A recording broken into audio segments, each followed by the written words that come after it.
উফ, কি যে গরম লাগছে। গরমে আমার মাথার ঘিলুই সিদ্ধ হয়ে যাচ্ছে।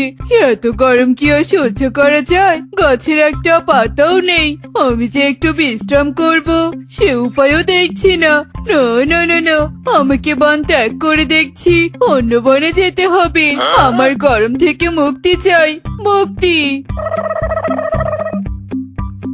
গরমে আর পারছি না, বাজার বাড়িতে নিয়ে যেতেও অনেক কষ্ট হচ্ছে। ইস, আমার যদি একটা কাজের লোক থাকতো, আজ কষ্ট করে বাজার নিয়ে যেতে হতো না।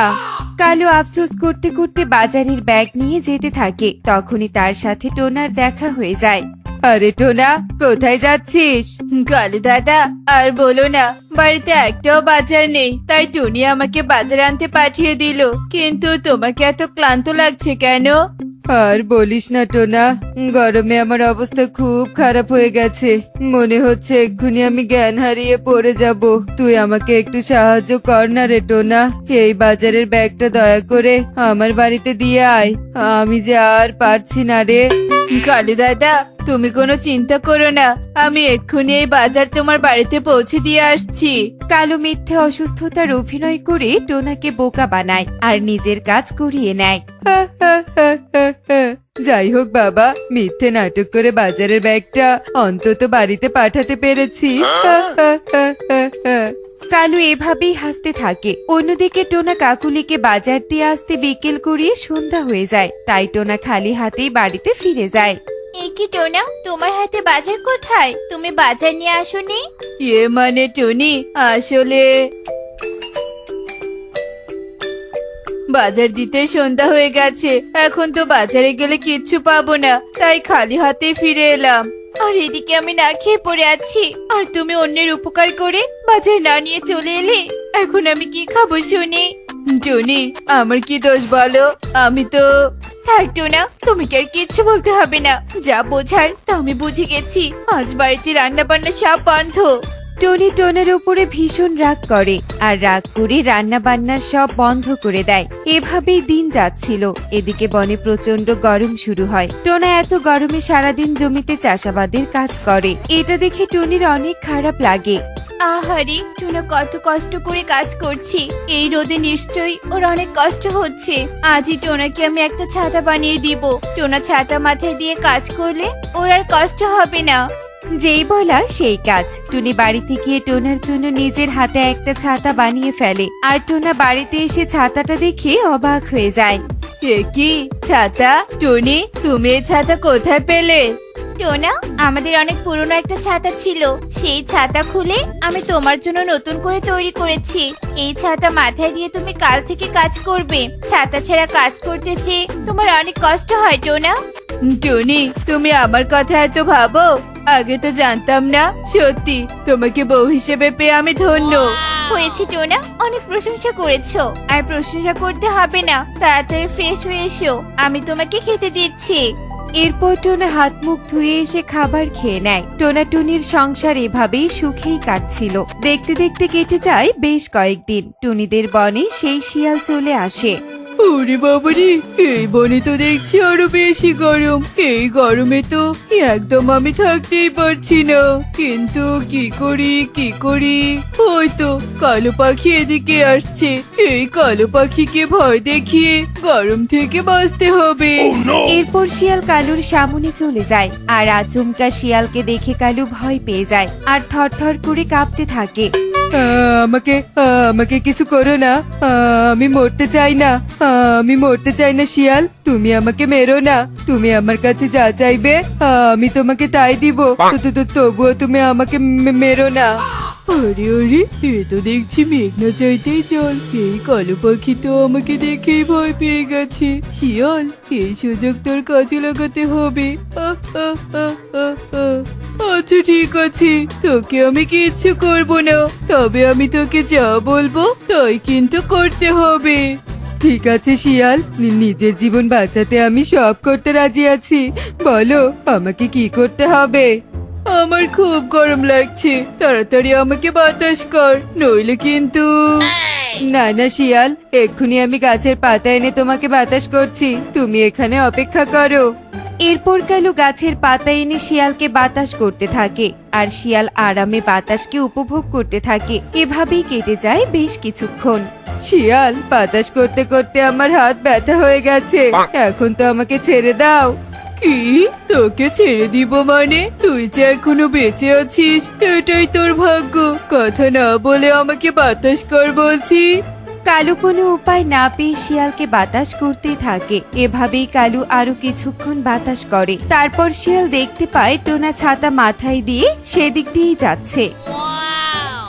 আরে, ওই টোনা পাখি আবার ওটা কি মাথায় দিয়ে যাচ্ছে? এরকম জিনিস তো আগে কখনো দেখিনি। এই সুযোগ টোনাকে ফাঁসিয়ে দিয়ে আমি এখান থেকে পালিয়ে যাব।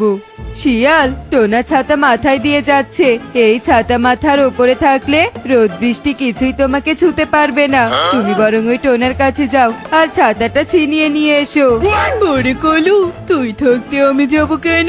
ওই টোনার কাছে ছাতাটা ছিনিয়ে নিয়ে আয়। আজ থেকে আমি যেখানে যাব তুই আমার মাথার ওপর ছাতা ধরে থাকবি, বুঝেছিস? যা বলছি, এক্ষুনি টোনার ছাতা নিয়ে আয়। শিয়ালের কথা শুনে কালুর মুখটা মলিন হয়ে যায় আর টোনার কাছে চলে যায় ছাতা আনতে। এ কি কালু দাদা, তুমি এভাবে কাঁদছো কেন? টোনা, রোদে থাকতে থাকতে আমার মাথার সমস্যা হয়ে গেছে।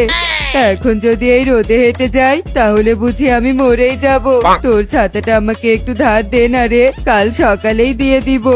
কালু দাদা, এত কিছু বলতে হবে না। আমার কাছে ছাতা চেয়েছো আর আমি দিব না, তা কি করে হয়? এই নাও ছাতা, তুমি ছাতা নিয়ে বাড়িতে যাও। টোনা ছিল সহজ সরল পাখি, তাই কালুর প্রত্যেকবার মিথ্যে বানিয়ে বানিয়ে বলা কথা টোনা বিশ্বাস করে নেয় আর কালুকে সাহায্য করে। টোনা ছাতা ছাড়া বাড়িতে ফিরলে টুনি ভীষণ রেগে যায়। এ কি টোনা, তোমাকে এত কষ্ট করে আমি ছাতা বানিয়ে দিয়েছি, আর তুমি ছাতা কোথায় রেখে এসেছো শুনি? তোমার হাতে ছাতা কোথায়? এরপর টোনা কালুর সব কথা খুলে বলে। টনি, বিপদে কেউ পড়লে তাকে তো সাহায্য করা উচিত, তাই না? চুপ করো টোনা, তোমার এসব সহজ সরল কথা আমাকে শোনাতে এসো না। ওই কালু কেন প্রত্যেকবার বিপদে পড়বে বলো তো? কালুদের আমার খুব ভালো করে চেনা আছে। কাল যদি ওই ছাতা তুমি বাড়িতে না নিয়ে আসো তবে তোমার কপালে দুঃখ আছে। টনি টোনার সাথে অনেক রাগারাগি করে। বেচারা সহজ সরল টোনা টুনির ব্যবহারে ভীষণ কষ্ট পায়। তাই পরের দিন সকাল হতেই টোনা কালুর বাড়িতে যায় ছাতা নিতে। কে কি টোনা, তুই আমার বাড়িতে? কিছু হয়েছে নাকি? কালু দাদা, তুমি যে আমার কাল ছাতা নিয়েছিলে আমাকে দিয়ে দাও, না হলে টুনি আমাকে অনেক বকবে। আমি ছাতা নিয়েছি মানে? তোর কি মাথা ঠিক আছে টোনা? আমি তো দুদিন থেকে বাহিরেই যাই না, তোর ছাতা নিব কি করে? আর দেখ, এরকম উল্টাপাল্টা কথা বলতে আসলে কিন্তু তোর খবর খারাপ আছে, এই বলে দিলাম। কালু অস্বীকার করে টোনাকে তাড়িয়ে দেয় আর টোনা মন খারাপ করে টুনিকে গিয়ে সব কথা খুলে বলে। দেখেছো টোনা, ওই কালু কত খারাপ। আমি জানতাম এরকম কিছু একটাই হবে। তুমি তো সহজ সরল, তাই সকলকে বিশ্বাস করে নাও, কিন্তু ক্ষতিটা তো আমাদেরই হয় বলো। আমাদের উপকারী ছাতাটা হারিয়ে গেল। টনি এভাবেই দুঃখ প্রকাশ করছিল। অন্যদিকে কালু শিয়ালের কথায় বনের সবার বাড়ির খাবার চুরি করে শিয়ালকে খেতে দিতে থাকে আর শিয়াল তার গুহায় আরাম আয়েশে দিন কাটাতে থাকে। ও কালু, তুই যে এত ভালো ভালো খাবার কোথায় পাস? খেয়ে মুখ আমার জুড়িয়ে যাচ্ছে। এত মজার খাবার আমি আগে কখনো খাইনি। শিয়াল, আমি তো তোমার অনেক উপকার করেছি, এবার দয়া করে আমাকে মুক্তি দাও। আমি যতদিন বেঁচে আছি তোর মুক্তি নেই। তুই আমাকে রোজ রোজ খাবার এনে দিবি, গরমে বাতাস করবি, আর বাইরে গেলে মাথার উপর ছাতা ধরবি। টোনার ছাতাটা বড্ড উপকারী, একদম রোদ বৃষ্টি গায়েই লাগে না। আহ, আহ, আহ, আহ, আহ। শিয়াল এভাবেই হাসতে থাকে। অন্যদিকে কালু নিজের জীবন বাঁচাতে বনের সবার ক্ষতি করতে থাকে। একদিন বনের সবাই একত্রিত হয়ে কান্না করছিল। হায় হায় হায় রে, আমাদের বাড়ি থেকে রোজ রোজ খাবার উধাও হচ্ছে কি করে? তবে কি বনে ভূতের আবির্ভাব হয়েছে? এবার আমাদের কি হবে? সুখী দিদি, বিপদে আমাদের দিশেহারা হওয়া যাবে না। আজ রাত দিন 24 ঘন্টা আমাদের পাহারা দিতে হবে, আর আসল রহস্য খুঁজে বের করতেই হবে। এরপর টনির কথা মতো বনের পাখিরা রাত দিন 24 ঘন্টা পাহারা দিতে থাকে। আর যখনই কালু খাবার চুরি করতে আসে তখনই তাকে হাতে নাতে ধরে ফেলে। আমাকে ছেড়ে দাও, আমার কোনো দোষ নেই।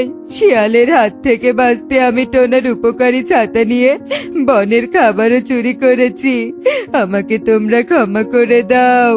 কালু দাদা, বুঝলাম তুমি নিজের জীবন বাঁচাতে অন্যায় কাজ করেছো, কিন্তু তোমার কারণে আমাদের অনেক ক্ষতি হয়ে গেছে। নিজের কারণে অন্যের ক্ষতি করা একদম ঠিক নয়। তুমি আমাদের প্রতিবেশী, তাই তোমাকে রক্ষা করা আমাদের দায়িত্ব। তুমি চিন্তা করো না, ওই শিয়ালকে আমরা উচিত শিক্ষা দিব, কিন্তু মনে রেখো এরকম ভুল আর কখনো করলে আমরা তোমাকে ক্ষমা করব না। এরপর বনের সব পাখিরা মিলে শিয়ালের শাস্তি স্বরূপ শিয়ালকে বেঁধে গাছে ঝুলিয়ে রাখে। আমাকে কিচ্ছু করো না, আমাকে ছেড়ে দাও। আমি আর কখনো তোমার ক্ষতি করব না। আমি ক্ষমা চাচ্ছি। বনের সবাই শিয়ালকে ক্ষমা না করে সেখান থেকে চলে যায়। তো বন্ধুরা, অন্যায়ের শাস্তি একদিন না একদিন পেতেই হবে। অন্যায় করে কখনোই পার পাওয়া যায় না। এমনই সব মজার মজার শিক্ষণীয় টুনি পাখির গল্প দেখতে আমাদের সাথেই থেকো। আর গল্পটি কেমন হয়েছে তা কমেন্টে জানাতে ভুলো না কিন্তু। Bye bye.